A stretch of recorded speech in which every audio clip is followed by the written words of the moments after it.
वापडा इंतजामिया की गफलत लापरवाही की इंतहा, लोगों को शदीद मुश्किलात का सामना। आइए लिए चलते हैं जिला अटक तहसील पिंडी घेप के गांव टामी छप के रास्ते पर 3 दिन से बिजली का खंभा गिरा हुआ है।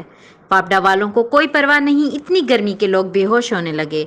और बहुत कुछ बताते हैं हमारे गाजी न्यूज के नुमाइंदे जुल्करनैन रिजवी। जी बताइएगा, क्या तफसीलात हैं जुल्करनैन? बिल्कुल जी, पिंडी गैब के इर्द गिर्द इलाकों में बारिश और हवाओं की वजह से बिजली गैब, शदीद मुश्किलात का सामना। इस वक्त मैं मौजूद हूँ ढोक छप के रास्ते पर। यहाँ बिजली का खंभा 3 दिन से गिरा हुआ है, किसी भी जानी नुकसान का ख़तरा है। बिजली की लाइन काफ़ी देहात को लगती है। बिजली बंद होने की वजह से मामूलात ज़िंदगी शदीद मुतासिर।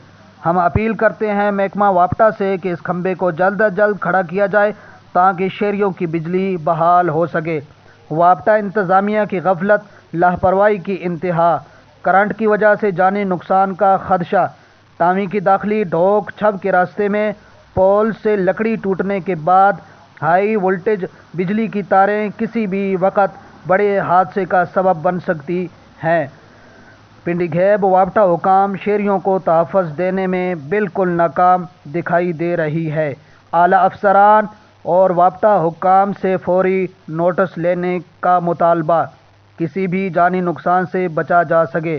गाजी न्यूज़ के साथ मैं हूँ जुल्करनैन रिजवी, पिंडी घेब।